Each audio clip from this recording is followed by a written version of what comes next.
Joan Ridao, buenos días. Muy buenos días. Empezamos por lo ultimísimo que comentábamos, los sondeos electorales. Esos sondeos vuelven a recortar la distancia entre el PP y el PSOE. No sé si se puede hablar de empate técnico, sea lo que sea, están muy próximos y se decía en la mesa que el PP recorta esa distancia por los malos datos de la economía y su discurso sobre la inmigración. ¿Comparte ese análisis? Puede ser, pero en cualquier caso son razones puramente coyunturales, propias de esta larguísima precampaña, pero responden a un mapa o un esquema político en España muy bipolar, blanco-negro, PP-PSOE. Yo creo que aquí la variable a tener en cuenta es el resultado que puedan obtener otras fuerzas políticas y que evidentemente pueden condicionar aritméticamente el Congreso y el Senado después del 9 de marzo y, por lo tanto, si PP y PSOE no obtienen mayoría absoluta y si obtienen mayoría relativa, en todo caso, qué alianzas y qué apoyos van a recibir para poder gobernar, ¿no? Pues queda efectivamente poco menos de un mes y los sondeos que se han publicado hasta el momento a ustedes les atribuyen una bajada, alguno como el del periódico de Cataluña del 18 de enero, una bajada significativa de 3,8 puntos. Me va a decir que los sondeos son sondeos, ¿es verdad? No, mire, yo voy a decir lo que dicen todos los políticos en campaña. Hay que relativizar las encuestas y el resultado bueno, el positivo, es el que se produce el día de las elecciones. Pero en el caso de Esquerra, si me permite, nosotros tenemos ya una costumbre acreditada de vencer no solo en las elecciones, sino también a los sondeos, porque casi nunca aciertan con Esquerra. Lo cierto es que hace 4 años ninguna encuesta no supo detectar el resultado de 8 diputados y recientemente en el Parlamento catalán, hace un poco más de un año, tampoco. En todo caso, las encuestas poco a poco y progresivamente están detectando ya un crecimiento importante que está experimentando Esquerra y por tanto ahora estaríamos quizá en los 7 diputados. Hoy mismo me parece conocido una encuesta de Antena 3 y Onda Cero que ya augura 7 diputados para Esquerra y por tanto no renuncio absolutamente a nada, incluso a reeditar el resultado muy positivo de hace 4 años. Hace 4 o 5 años Esquerra Republicana era un poco una incógnita en el ámbito de la gestión pública, de las instituciones. Ustedes han tenido mucho protagonismo político, especialmente en el primer tramo de la legislatura, y hay muchos analistas que dicen que lo han desaprovechado, que han demostrado falta de madurez, actuaciones estridentes, que no se entendían muy bien y que eso les va a pasar factura ahora. Mire, Esquerra es un partido de gobierno, es un partido con casi 80 años de historia, es un partido con 1.700 concejales, 200 alcaldes, es el segundo partido en el gobierno en Cataluña con 21 diputados, también forma parte del gobierno en las Islas Baleares, etcétera. Por tanto, es un partido importante que además es la cuarta fuerza política en España, ¿no? Segundo término, nosotros llegamos a Madrid hace 4 años dando un apoyo puntual a Zapatero a cambio de algunas cuestiones que pusimos sobre la mesa. Algunas se han cumplido.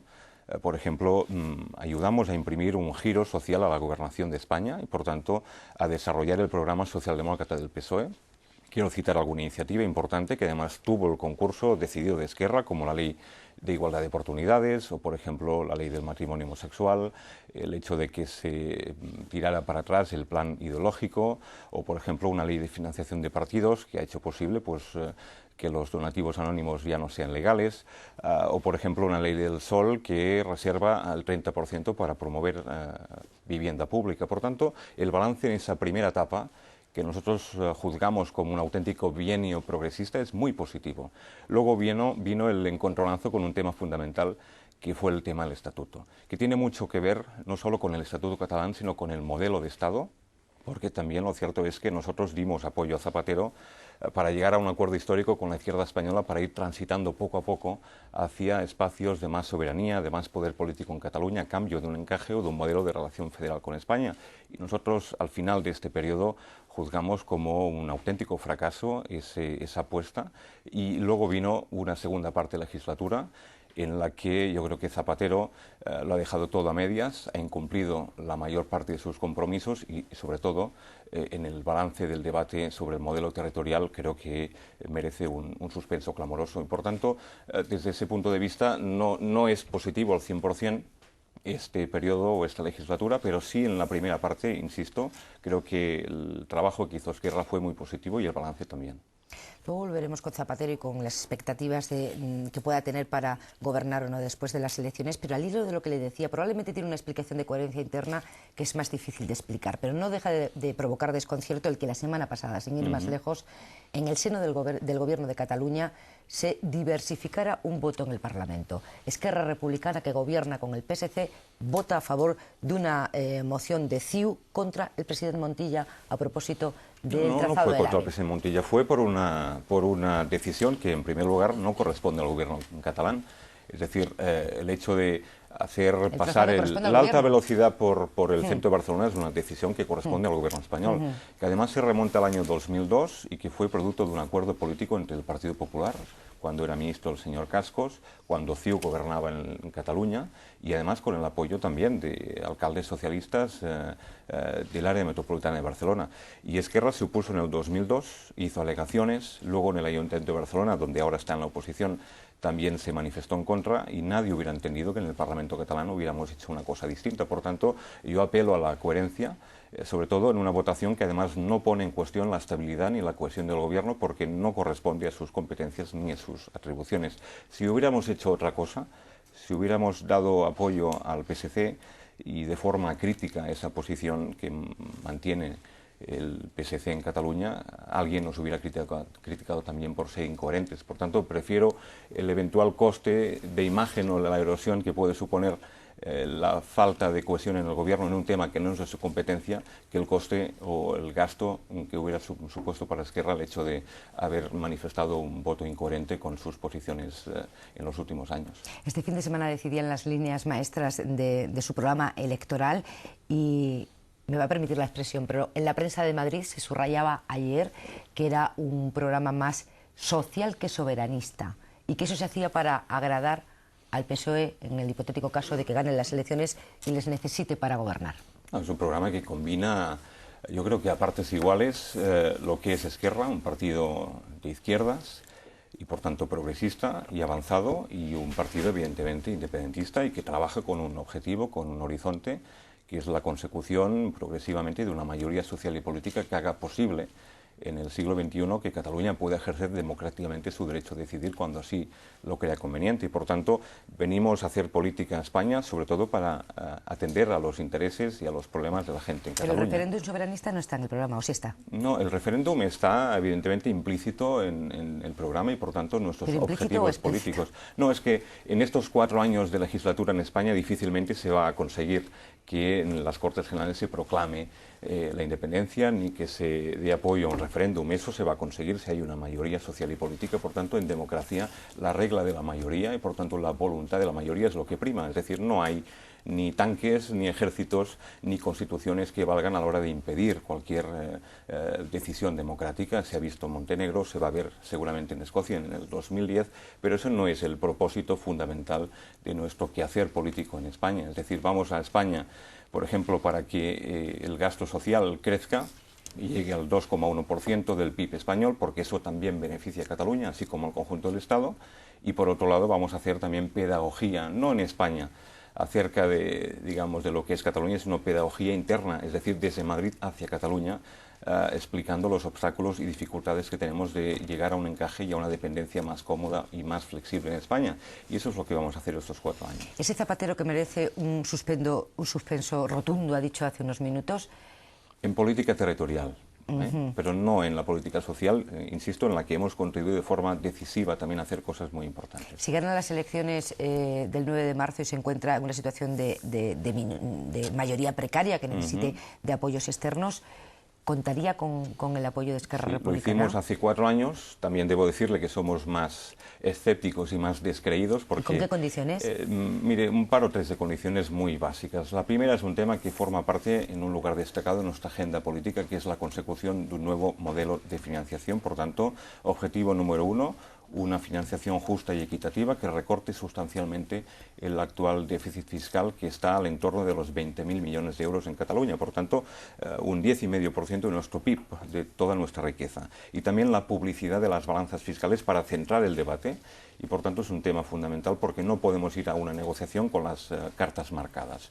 En segundo lugar, más infraestructuras y mejores, y sobre todo cambiar este modelo radial, centralista, en este momento, que hace que el diseño de infraestructuras del Estado por parte de PP y PSOE sea el mismo, es decir, radial de kilómetro cero, de Puerta del Sol, si me lo permite, cuando, por ejemplo, el eje mediterráneo que conecta Cataluña con el País Valenciano, pues es fundamental, y incluso casi el 60% del PIB del conjunto del Estado y de la economía de España pasa por este eje, y este eje sencillamente no existe. Y el tercer objetivo es más política social. Hay que incrementar las pensiones, hay que igualar el salario mínimo interprofesional al menos al 60% de lo que es el salario neto medio en España. Por tanto, hay algunas cuestiones de carácter social también que nos llevan a hacer política y que van a ser unas condiciones fundamentales para llegar a cualquier eventual acuerdo. Ya sabe que se dice que el PSOE prefiere ahora CiU. Bueno, yo creo que va a depender de la correlación de fuerzas, si me lo permite. Es decir, yo creo que difícilmente el PSOE va a desarrollar y ejecutar su programa social con la derecha de CiU o con PNV, y por tanto necesitará el concurso, estoy convencido, tanto de Izquierda Unida como de Esquerra Republicana para hacer determinadas cosas. Yo creo sinceramente que al PSOE le conviene, y a Zapatero en definitiva le conviene, hacer la misma política que ha hecho en esta segunda parte de la legislatura, es decir, un poco de geometría variable, llegando a acuerdos con unos y con otros dependiendo de qué tipo de cuestiones. Por ejemplo, la reforma fiscal, que nosotros juzgamos en su día como poco progresiva, la pactó el PSOE con la derecha, pero la ley del matrimonio homosexual la pactó con la izquierda, y creo que ese es un modelo que se puede reproducir en el futuro, aunque evidentemente tiempo al tiempo, y eso dependerá también del resultado de la aritmética electoral, ¿no? Jesús Martínez, cuando quieras. Usted ha comentado que uno de sus objetivos es poner en marcha un nuevo modelo de financiación. Hemos tenido ocasión de ver cómo en los pactos entre el actual gobierno y la Generalitat de Cataluña se ha incrementado sustancialmente en el presupuesto del 2008 esa financiación, esas líneas de financiación para la Generalitat. ¿Qué es lo que falta todavía? Porque el aumento ha sido muy importante. Da la sensación de que la Generalitat, con el presidente Montilla a la cabeza y el consejero de Economía y Hacienda Castells, están satisfechos con el acuerdo alcanzado, y me gustaría saber qué más falta en ese pacto. Y luego, sobre las balanzas fiscales, ¿no cree usted que con una recesión económica en ciernes ya reconocida por los grandes países de la economía mundial, tener más gasto, pedir más en un momento en que da la sensación de que el gobierno que venga va a tener que administrar con mucho cuidado y ser muy prudente en la administración presupuestaria? ¿No cree que puede ser un deseo no alcanzable? Bueno, en primer lugar, lo que ha habido es un acuerdo razonable y positivo en materia de infraestructuras, es decir, cumpliendo estrictamente la letra del Estatuto, que fija en una disposición adicional que hay que destinar a Cataluña un porcentaje equivalente a su PIB, por tanto a su contribución a la riqueza de España, es decir, aproximadamente el 18,8%, y por tanto lo que no era lógico era una inversión en Cataluña, que tiene el 16,5% de la población y que aporta el 20% del PIB aproximadamente, inversiones, por ejemplo, en la etapa de gobierno del PSOE del 11% o del 11,9% en el caso de la etapa de gobierno de Aznar. Por tanto, eso se ha corregido. Habrá que ver si se ejecuta ciertamente todo lo que se presupuesta. Ese es otro inconveniente, porque los datos nos dicen que solo se ejecuta el 74% de lo que figura en el presupuesto del Estado, y por tanto eso va bien y se ha corregido. Y en segundo lugar, estamos hablando de la financiación.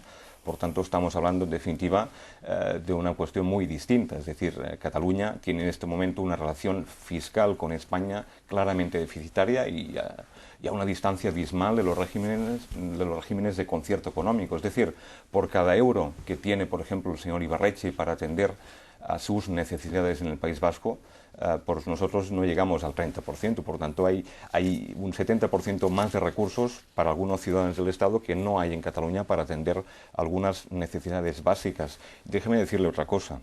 Como el sistema de financiación común se basa básicamente, como se sabe, en el gasto, es muy importante que se valoren de forma ajustada los servicios y competencias que presta Cataluña. Como la sanidad, la educación, los servicios sociales son básicamente competencia autonómica y son capítulos que tienen un crecimiento expansivo, hay que ajustar los datos y, por tanto, la financiación, porque estamos trabajando con variables de población de hace 10 o 12 años, cuando, por ejemplo, el impacto de la inmigración no existía, y, por tanto, eso es fundamental. Y además el Estatuto fija un horizonte razonable hasta el 9 de agosto para que se consiga un nuevo acuerdo, un nuevo modelo de financiación que no solo va a beneficiar a Cataluña, insisto, es un acuerdo que va a beneficiar al conjunto de comunidades autónomas de régimen común y, por tanto, es un tema fundamental, ¿no? Charo. Ha dado en su declaración antes, ha dado al señor Zapatero un suspenso rotundo en cuanto a política territorial, después de que se ha aprobado un estatuto, yo creo que de un enorme calado político, de competencial, de estatus, más que de cuánto tenemos, de cómo somos. Yo creo que en ese estatuto sí queda más o menos reflejado eso, y por eso me sorprende la dureza de su juicio. ¿Qué más quieren? Mire, ¿Qué ha dejado de hacer el presidente que hubiera podido hacer para que ustedes se sintieran, hombre, no digo satisfechos, pero que tampoco le laminen de esta manera, ¿no? Mire, el debate territorial tenía dos patas. Uno, el tema del estatuto, al que me voy a referir seguidamente, y luego también está el proceso de paz en el País Vasco, que se ha habido reducido simplemente y desgraciadamente a un problema casi de solución policial, ¿no? Y por tanto no ha habido un proceso de paz y no ha habido un desenlace feliz al fenómeno de la violencia. Por tanto, en ese sentido, esos dos objetivos no se han visto cumplidos. Por lo que se refiere al estatuto, el estatuto es mejor que el del año 79, indiscutiblemente, aunque en algún capítulo, como por ejemplo la financiación o la presencia de Cataluña en Europa o las competencias mejores y más seguras, no se llega al objetivo que se marcó el Parlamento. Yo quiero recordarle que el Parlamento aprobó un estatuto mucho más potente, mucho más ambicioso, que luego se vio recortado, y no solo recortado, sino que en este momento le recuerdo también que está amenazado por una eventual sentencia adversa del Tribunal Constitucional. Por tanto, el consenso político y social en Cataluña acerca del estatuto es de que, y lo dijo Pujol muy graciosamente, nos hemos mirado en el espejo y no nos hemos gustado porque el proceso no acabó bien y no respondió a todas las aspiraciones iniciales que surgieron del Parlamento de Cataluña.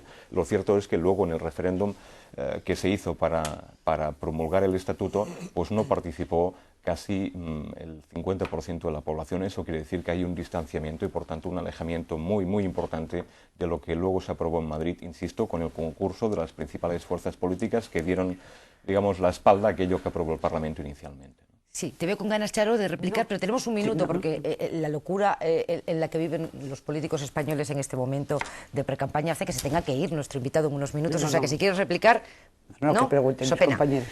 Y buenos días, señor Rivera. Buenos días, Rick. Una pregunta muy puntual. Yo creo recordar, si es así, sí o no, que usted hace poco dijo que un eventual pacto del gobierno Zapatero después de las elecciones, en el supuesto de que tenga capacidad para pactar lo que voy a decir, en atención a las urnas, con Convergencia y Unió, no tenía por qué alterar el tripartito en Cataluña o el pacto de ¿cómo se llama ahora? De Entesa, ¿no? Entendimiento, eso, sigue usted diciéndolo, es decir, ¿Esquerra Republicana continuaría estando en el gobierno catalán en el supuesto que Convergencia estuviera en el gobierno español? Por supuesto, es decir, un eventual acuerdo PSOE-CIU legítimo, Zapatero es libre de escoger a sus aliados, no tiene por qué poner en cuestión el pacto en Cataluña. Es decir, le diré más, la primera derivada o consecuencia de ese pacto sería neutralizar a la propia CIU en Cataluña. Se imagina el señor Mas dirigiéndose en la sesión de control en el Parlamento a Montilla cuando el señor Duran Lleida, pongamos por caso, es ministro en el Gobierno de España y por tanto corresponsable de la política de Zapatero. Ese escenario es posible, pero en cualquier caso no pone en cuestión la estabilidad del Gobierno. Y muy rápidamente también... ¿Cómo aprovecha el tiempo? Esa pena, a ver, venga, a ver. Le he hecho una pregunta muy corta. Esta no es una pregunta, casi es un ruego. Usted es un partido que, desde luego, no ocultan para nada sus objetivos últimos, que es el independentismo. Demuestran que a través de la democracia actual, con todos sus defectos, ustedes pueden actuar políticamente sin disparar un solo tiro. ¿Por qué no hacen más pedagogía, mucha más pedagogía de esto, para ver si algunos se van enterando de que ese es el camino si se quiere llegar a ese objetivo y no el de la violencia? En primer lugar, nosotros somos un partido de larga tradición democrática, pacífica, condenamos la violencia, pero también déjeme decirle que quien delinque no son los partidos, son las personas, y por tanto hay que ser implacable con los violentos, ciertamente, pero amordazando y usurpando la voz a una parte nada despreciable del pueblo vasco, 250.000 personas, no se va a conseguir nada. O sea, que es crítico usted con las últimas decisiones, le hemos oído, con la operación de esta madrugada, que ha detenido a 14 personas ya del antiguo y la parece que presente Batasuna. Es que esa decisión es tributaria de un acuerdo político PP-PSOE que en su día fue un acuerdo no solo creo antidemocrático o dudosamente antidemocrático, porque además está pendiente de una sentencia de Estrasburgo que ya veremos, pero además fue un acuerdo claramente antinacionalista. Y de ahí surgió y nació una ley de partidos que en todo caso es una ley anómala para un país democrático como España en la Europa occidental, que cierra periódicos, que ilegaliza partidos. Y déjeme decir una cosa fundamental. Esa es una invitación implícita a los violentos a que continúen con la violencia, porque es como decirles, oiga, no hay ninguna posibilidad de que por medio democrático y pacífico y con la presencia en las instituciones llegar a conseguir el objetivo político que usted persigue. Pero no hay ningún país en Europa que tenga el terrorismo que tiene España. No. Luego le quiero decir que repase los países donde hay partidos prohibidos en Europa y encontrará una buena relación. España es distinta en eso. Déjeme ponerle un caso, su pena. ¿Se imagina si en Irlanda, en pleno proceso de paz, la mesa del Parlamento de Irlanda fuera condenada o el presidente, en este caso el Endacari del País Vasco, estuviera pendiente de sentarse en el banquillo de los acusados, o que los principales interlocutores para llegar a una solución pacífica estuvieran en la prisión? Claro, que no hay No, lo hubo durante 4 años. Desgraciadamente, sí. Son las 10 y 2 minutos, podríamos estar discutiendo mucho, ya veo que sí, que habíamos abierto ahí un melón. Yo le agradezco en cualquier caso a Joan Ridao que haya venido aquí, como siempre, a compartir con nosotros sus puntos de vista sobre la actualidad española y sobre el futuro inmediato con esas elecciones a la vuelta de la esquina. Gracias, buenos días. Gracias, muy buenos días.